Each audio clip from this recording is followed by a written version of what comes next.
Today we have with us Kislay Pankaj. He was awarded the Young Alumni Excellence Award for Outstanding Professional Achievement. Kislay passed out from IIT Gandhinagar with a BTech in Electrical and Communications Engineering in 2013. Thank you for joining us today, Kislay. Yeah, you have been a trailblazer in the field of electronic vehicles, or EV, in India, with making Arthur 340 vehicles, 450. Okay, sorry, yeah, 450, and also that motor being used by Hero later on. And you have done a lot of work in this field. So, what sparked your interest in EV, and how has that journey started from IITGN? So, as I was mentioning to today morning conversation that so I wasn't a very good academic student, so I had a lot of fail grades. But this one time in third year of my college, it was I had failed in a couple of courses and I was really sad. So Raghavan sir at that time was sort of my mentor because we had a very good understanding about innovation and we used to talk about those things. So I went to his lab once and then he said to me that you are at your rock bottom in your life. You are the most luckiest person. He said that. So I all throughout my 4 years I shared my roommates were gold medalist and silver medalist and I was a 6 pointer all throughout my 4 years of college. So that's why he said that everybody, you're the luckiest person in campus right now. I'm like, what is it, sir? Why? No, because you are at the rock bottom and there is only going up. I said, okay, that's a nice view to look at things, but how do I go up from here? So that's where he said that next 3-4 months you just give it to me. Let me guide you and just do whatever I'm saying. So I just buried myself in his lab for the next 3-4 months. He gave a project and that project was to design a motor for a company, one of the first electric vehicle companies in India. This goes way back 15 years back. So that company, and we designed a motor. So like all my nights next that 3-4 months I was in his lab doing a lot of research. That was the first time I got introduced to the world of electric vehicles, and yeah, I mean we published a paper out of it, and which I went to US with IITGN support, and after that lots of projects came coming, and in a way life also routed me towards entrepreneurship in this direction. So that's where the journey started, somewhere around third year in Raghavan sir's lab. You have seen the industry transform. From that vantage point, how would you describe India's journey in electronic vehicles, and how long do you think the adaptation, into from petroleum to electronic vehicles take place in India? It's electrical vehicles. Yeah, electrical. Electric Sorry, vehicles, sorry. yeah. Yeah. No, a lot of people make that. Yeah. That Yeah. terminology mistake. Yes. Yeah. Generally, we call it EVs. Yeah. So yeah, I mean, see, as I told you, my first project was with a company that is based out in Gujarat only, that had brought up some of the platforms from nearby countries, and it was manufacturing those platforms. And I remember at that time the whole perspective of EVs was, this is something cheap, and this is a replacement of bicycles. So it was that slow speed scooters, etc., which you would give to your children to go to schools or tuitions, right? That is where the Indian journey of EV started. Actually, the global journey of EV started much before IC engine. The first EV that was produced was in 1900s, 1905 or 10 or something like that. But then IC engine took over when Henry Ford came up with industrialization and all. But then EV came back in the 1990s, and so yeah, India adopted first few EV journey was in form of 2-wheelers and 3-wheelers. Predominantly, all the technology came from nearby countries. We were just manufacturing. In fact, the entire automotive sector of India started like that. Technologies generally come from Germany or Korea or Japan, etc., and we are manufacturers. But slowly and slowly, now that is when Aether happens. Like the whole perspective of Aether was that no, EVs is not a replacement of cycles. It's a replacement and a better replacement of your daily commute, whether that is your IC engine scooters, motorcycles, or diesel cars or petrol cars, etc. So that is, was the whole core philosophy, that EVs have the potential to give a whole different next generation experience, and that is how the industry is also evolving. It started from importing technologies and just manufacturing, to now making technologies and manufacturing, and now the next 10-20 years, in the government is supporting a lot in developing the infrastructure that is required for EV to take up. Automotive sector is 10% of India's GDP, so it requires a lot of investment and a holistic approach for the entire industry to shift. So there are some policies in place, 30% EV conversion by 2030. All of that, these kind of policies are there. So a lot of companies and states and central government are supporting that policy, and that's how the evolution is happening. But I think one of the major success stories of India in EVs is the e-rickshaws, especially in the North India. Uh, Almost everywhere, the old mechanical rickshaws are being replaced by e-rickshaws, and it's giving more money to the worker, to the rickshaw owner, and less effort. Yes. So it's really a modern way to do things, where you are using technology to earn more, to have a better life. That's one of the success stories. Another few success stories are things that we had created, like Aether, two-wheeler.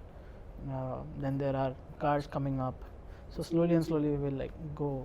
This is where India is heading. Yeah. What would you say is the impact of your work? So for a product designer, the impact of the work comes from the experience that the customer is having. I remember the days back at college when Professor Jan, I asked a question, like the early first year in college, where this I didn't know this about IITs, that there are like compulsory at our time there were 18 credits of compulsory humanity courses. So I asked Professor Jan, and he was that as engineers, why are we studying humanities? And that is where he explained that as engineers tomorrow you will be making technology. 90% of the time those technologies will be for human beings. So to design technologies, you have to understand how human beings are, where we have come from, where we are going, how we work, how we think, what we like, what we don't like. So in product design, all of these things are there, like why people like an Apple product, or why people love German cars, because it's not just about the engine or the tire, it's about the entire experience that you give. So for me, I think the way I measure my impact is if I'm able to, if whatever products I have designed, if the owner, the user of that product is having a wow experience, which I have fortunately managed till date, then I think I am successful. So be it my experience back at Aether, or the experience of where we build up the entire perspective was that this is a vehicle where customer does not care about, the user does not care about, rider does not care about whether it is an EV or a electric or a IC or petrol engine. He just needs to have the wow experience. Yeah. And I think 90% of the Aether users, when they ride it with every bit and piece of the vehicle, they feel that wow experience. And later on in the second company, where I was trying to create a scooter for the B2B delivery side. So there was, this is pre-COVID, Yeah. where there was I used to see a lot of people like Zomato delivery guys, Flipkart, or your e-commerce delivery guys carrying huge big bags, one on their shoulder, one on their back, all across, going in their bike or scooters in a very unsafe way, unsafe also for them and for other people on the roads. So that's where the whole idea came through, that why don't we make electric vehicles specifically for B2B experience, where they can carry more, where can they carry safely, and we can support them with smart technologies and safer technologies. Yeah. So that was my second venture back at Mycelio, Yeah. now called Numeros. So in all of these ventures, the core aspect has been how much impact can you make in the eyes of the customer. Yeah. And that is how I measure my impact. Yeah. Also, while designing that scooter, you made sure to also include space for their wife or partner to also yeah, accompany them, the not whole- just goodies. Yeah. So this is another part of the experience where when I talked to some 500 riders and some 50 odd businesses who were employing these riders. Yeah. So a big problem that came through was that today whatever they are using are either second-hand vehicles or vehicles that are bare bone, which have no aesthetic appeal, no experience, etc., which are probably also unsafe. So there are products like that.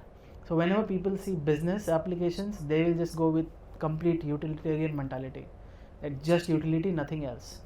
That is where we wanted to solve that problem, where a vehicle has to be designed where we know 80% of the time this vehicle will be used for extensive utility of carrying goods, but then that 20% of the time on the weekends, that person will take his wife or girlfriend to a restaurant for a nice dinner, and he does not want to carry a bare bone very bad looking ugly vehicle. The wife will not climb or sit on that vehicle. So that I had the conversations with my designer. The starting point was that I want a design of the vehicle where 80% of the time it is utilitarian, but 20% of the time it has to give him that pride that I own something, right?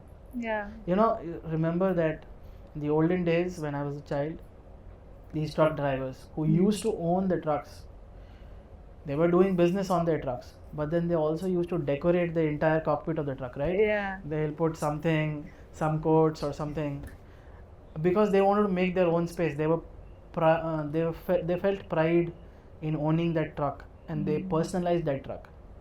That is the concept I tried with the second venture, the B2B vehicles that we created. Yeah. Yeah, Sudeep Jain's words are golden, because we as people in science tend to forget that it takes place in society, and you need to integrate it back into that. Yeah. I mean, those were, I would never forget those words. And later in life, I also, from multiple experiences, I realized that in today's world, a lot of people are just going behind creating technologies. Now, some people will create a technology where you do something in 4 mouse clicks and somebody is able to do it in only 2 mouse clicks. That becomes $1 billion idea. I mean, in a way, I'm not very inspired by those kind of thought processes, because for me, innovation has to be responsible. And so that's why I always talk about responsible innovation, where it has to be ethical, it has to be for the society, it has to be sustainable in nature. So all of these thought processes are around how human beings and the surroundings has to live or should live, or we have to learn from our society. So like that. So I don't believe in just innovation and innovating for the sake of innovating. I believe in responsible innovation. So yeah. You currently are the CEO of Electric Technologies, and it took you a while to come about on your own. Why did you make that journey, or not start, right in the beginning with your own startup? Or is it necessary for you to experience other companies before you begin on your own? What journey was yours, and which would you recommend to people or students of IITGN? So both has its pros and cons, by the way. In a way, see, when you say that coming up with something on my own, right? In a way, right from Aether, the ownership has always been there. I mean, that's how the culture of Aether was brought up. And then at Mycelio, again, I started everything from scratch. So there also the ownership was there. So in a way, I've been owning. It just, it's a matter of just numbers and facts, that whether you own one piece of the product or the entire product or the entire organization, those are just scales. But ownership is ownership. One can just own a very small part of something and then make beautiful experiences happen out of that. So I don't think it really matters what you're owning, but the sense of ownership matters. Not in the sense that I own something, but when you own something, you put all of your heart into it. So as long you are putting all of your heart into something, you will call that thing as your own, and results will come out of it. So I see what my journey happened like that. It was just, I'm not much of a planner. Okay, I just go as the wind goes. So I mean, when I passed out of IIT, I had no clue that I will join something like a founding journey with Ether. I went to IISc Bangalore to do a project.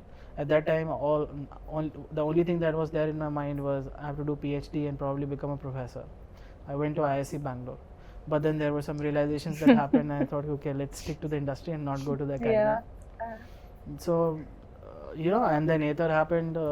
Then after that, I had some other realizations. Then again, my failure happened. Then again, there was some other realization. So it's like you realize, you learn, you think, and then you act. So it's like that. Ultimately, it just matters that whether you're proud of your work or not.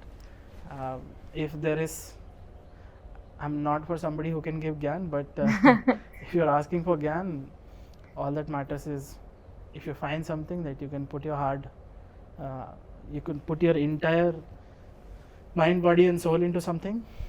Does not matter how much of it you are owning, good results will come out of it. So if you find that there is an idea right after college where you can put your mind, body, and soul, go ahead, start your own journey. If you feel that it will take you some time to do that, spend that time.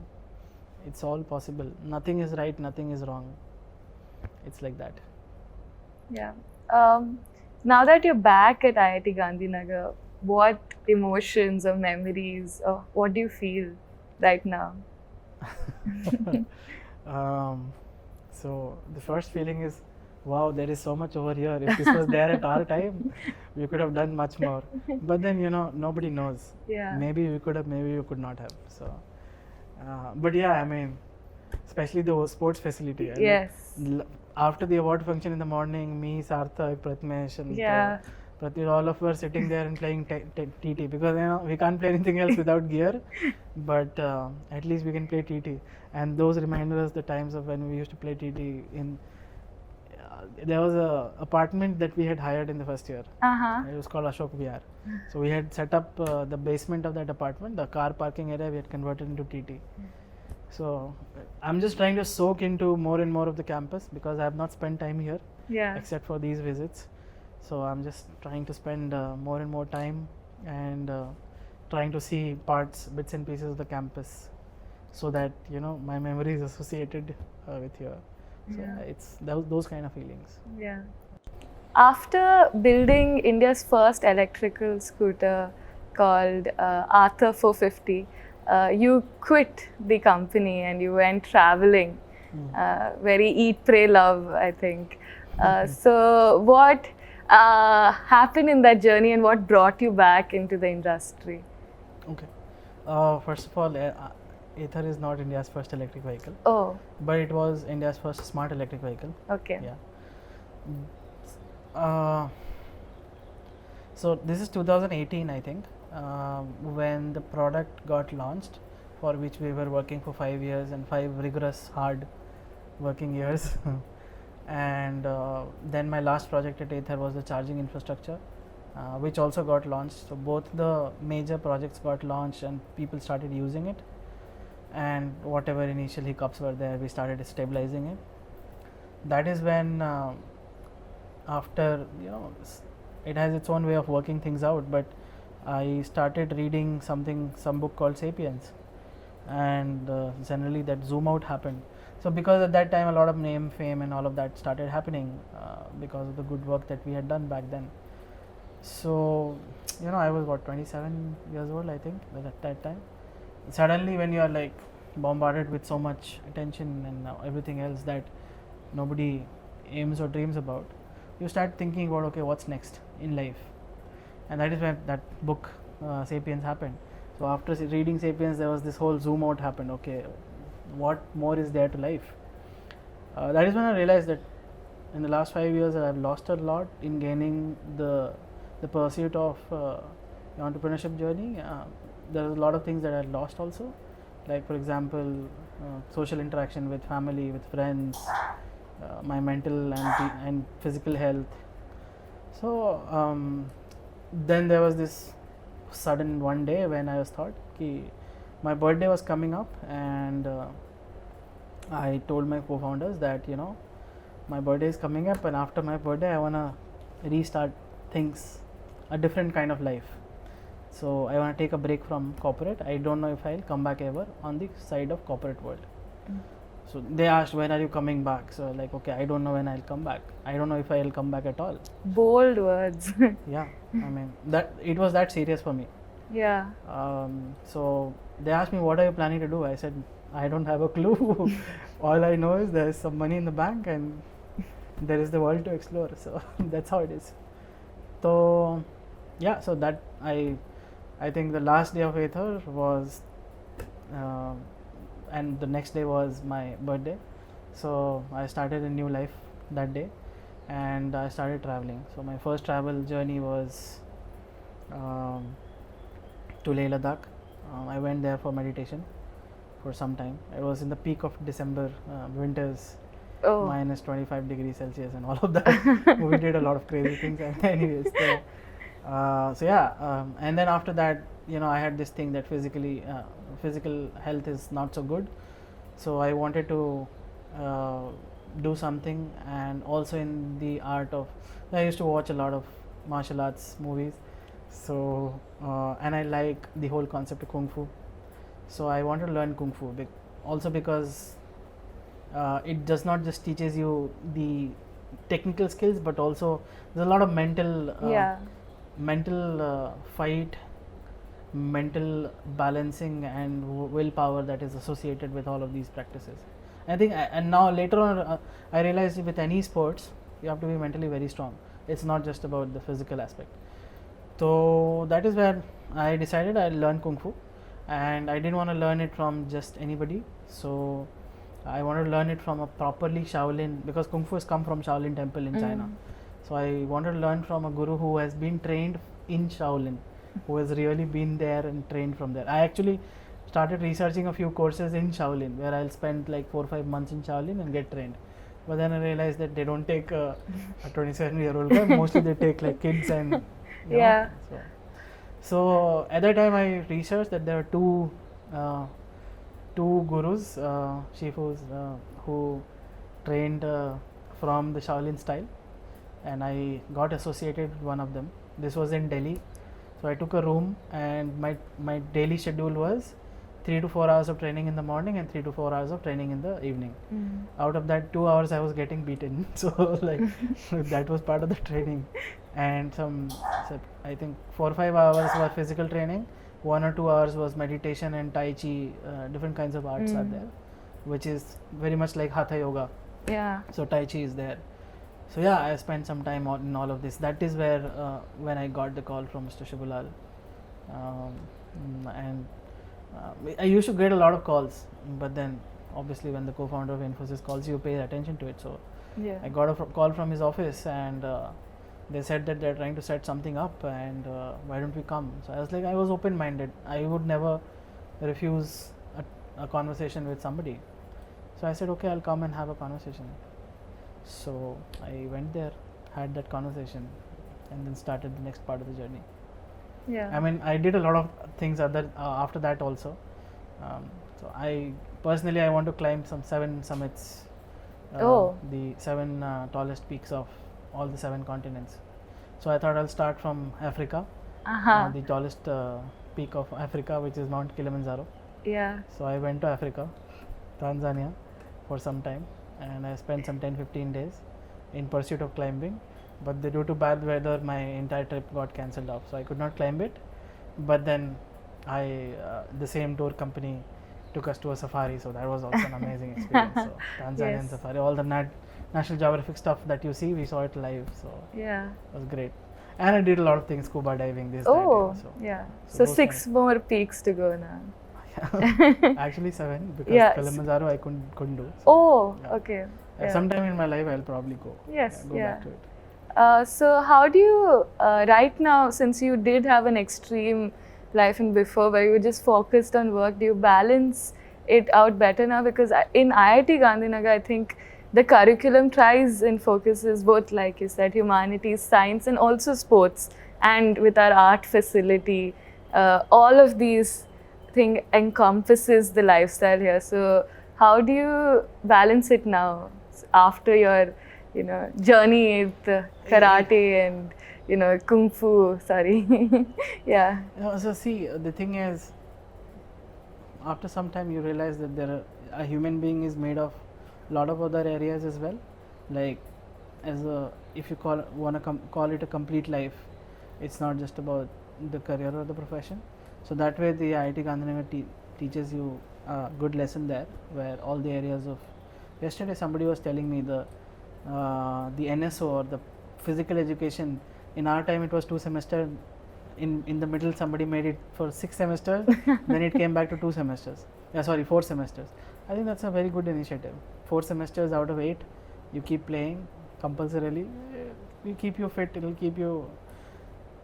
It takes a lot of physical and mental commitment to balance all the areas of life.